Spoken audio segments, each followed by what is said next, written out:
Hai, anda bersama saya Maya. Ini adalah video ulasan untuk Realme 14 5G.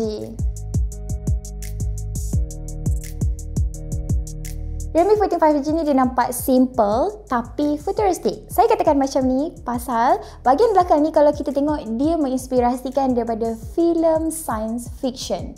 Okey, Realme menggelarkannya sebagai mecha design. Kalau familiar, sebenarnya ya, ini adalah design yang digunakan oleh Infinix sebelum ni. Cuma bezanya, Infinix dia guna warna hitam, tapi Realme guna warna silver sesuai dengan namanya iaitu Mecha Silver. Telefon ni dia mempunyai binaan yang rata pada hadapan, belakang dan juga sisi.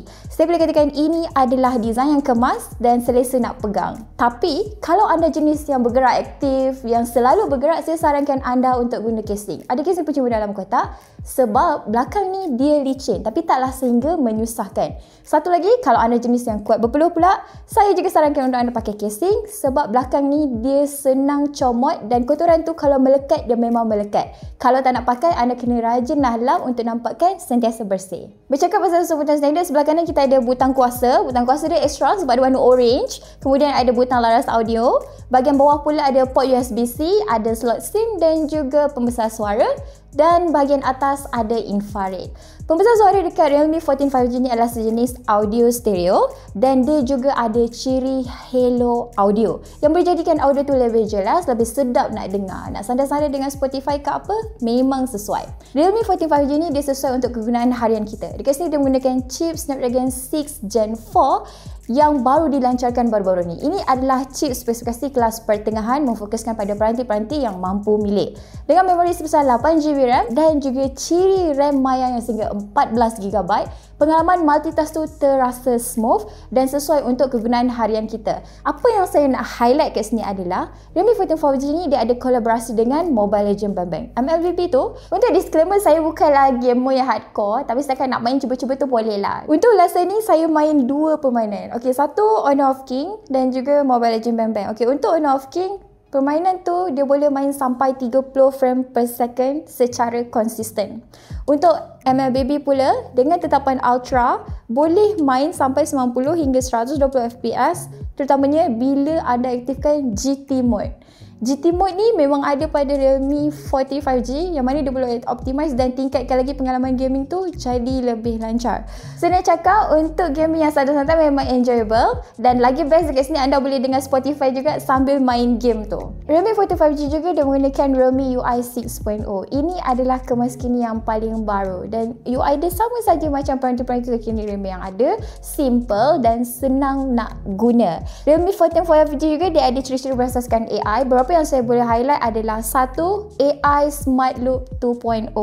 Ini adalah ciri yang memudahkan kita untuk cari ataupun share sesuatu benda tu dengan mudah. Saya bagi benda simple Anda nak share gambar, anda hanya perlu tekan dan seret saja ke aplikasi Instagram ataupun Facebook misalnya. Anda boleh share dalam bentuk post ataupun story. Dengar familiar kan? Okey, kalau anda biasa dengan peranti Honor yang ada ciri Magic Portal, vibe dia tu lebih kurang sama je dengan Smart Loop ni. Next yang kita boleh highlight adalah AI recording. Ini macam biasa anda boleh dapatkan rakaman tu dengan pantas dan kita juga ada circle to search yang boleh cari banyak kandungan dan info dengan cepat. Okey, Realme UI 6.0 ni juga dia ada kekurangan kat sini.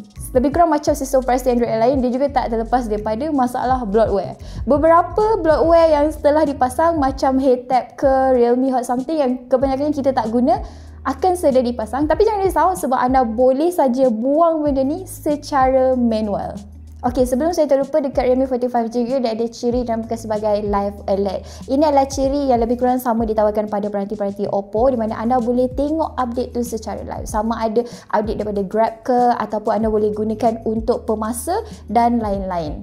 Okey, next kita cakap pasal kamera. Dekat sini ada kamera utama 50MP dengan OIS dan boleh rakam video maksimum 4K 30 frame per second. Dekat depan pula dia ada kamera soft photo sebesar 16MP. Dari segi UI kamera sama saja dengan peranti-peranti Realme yang lain, senang nak guna. Beberapa ciri utama macam foto, portrait, video senang nak diakses. Okey, dekat sini juga dia ada beberapa ciri berasaskan AI yang menarik lah, macam AI Snap Mode. Ini adalah untuk tangkap gambar burst. Kita juga ada AI eraser untuk padam mana-mana benda yang anda tak nak dalam gambar, dan kita juga ada AI face clear. Ini fokus kepada muka. Saya ada try benda ni, tapi bila saya guna benda ni, saya nampak gambar tu dia jadi pelik dan saya lagi prefer gambar yang original. Tapi benda ni bergantung pada selera masing-masing lah kan. Orang cakap kalau suka-suka, kalau tak suka tak apa. Saya juga perasan beberapa mode fotografi daripada peranti-peranti Oppo sebelum ni macam Reno, ada juga dibawa pada Realme 14 5G ni. Antaranya seperti underwater mode yang sesuai untuk ambil gambar dalam air, dan juga ada beberapa filter-filter film yang boleh jadikan gambar anda tu lagi estetik. Hari sekali kita ke bab bateri. Dengan bateri 6000 mAh ni, saya boleh pakai lebih daripada sehari dengan bacaan SOT 17 jam 43 minit, dan bateri tu adalah berbaki 25%. Dalam masa ni saya guna untuk binge watch Netflix, saya tengok ambil gambar, rakam video dan beberapa lagi lah aktiviti yang biasa kita guna dalam kehidupan seharian. Kalau heavy use pun, saya boleh dapat at least 10 jam SOT. Untuk bab pengecasan pula, telefon ni boleh dicas semula dengan pengecasan pantas 44 watt dan kepala pengecas ada dalam kotak. Okey, secara kesimpulan, Realme 14 5G ni dia ada tarikan tersendiri lah. Design memang futuristik. Prestasi pula memadai untuk sebuah peranti kelas pertengahan, kamera just nice dan bateri juga tahan lama.